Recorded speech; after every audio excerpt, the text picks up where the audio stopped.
Depuis 1999, la Côte d'Ivoire est rentrée dans un cycle de crise.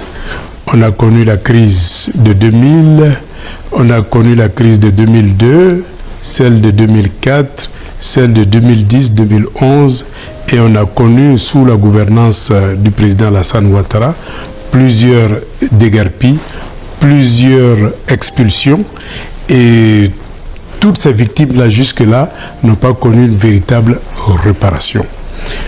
On a vu aussi le CDVR qui avait été mis en place par le gouvernement Ouattara recenser l'ensemble des victimes et des préjudices qui ont été causés.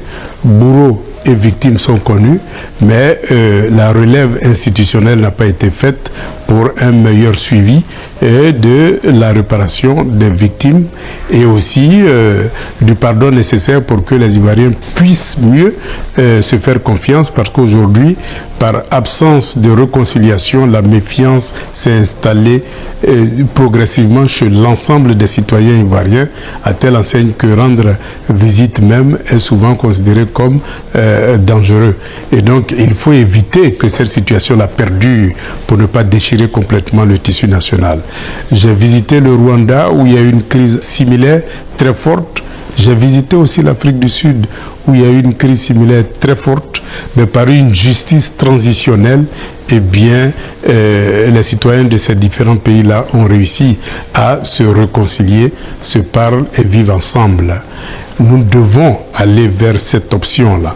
Et comme la Côte d'Ivoire est un cas typique depuis les années 99, nous nous inspirons de ces expériences-là pour voir dans quelle mesure on peut pouvoir réconcilier les Ivoiriens. Et ce que je propose, c'est que d'abord, il y ait une amnistie générale pour que les nombreux prisonniers qui sont aussi des victimes des différentes crises que nous avons connues soient libérés.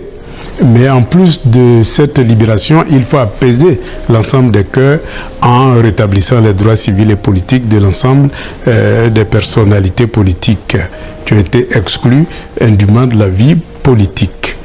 Et donc, pour cela, nous proposons qu'on mette en place un comité des sages. Ce comité des sages va réunir les anciens présidents, les partis politiques et leurs responsables les plus influents, mais aussi les chefs de communautés traditionnelles et religieuses, ainsi que des leaders de la société civile.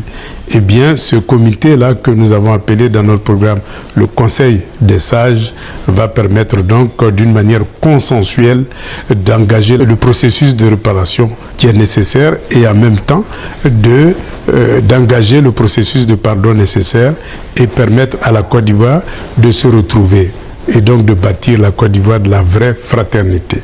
Si nous sommes tous engagés et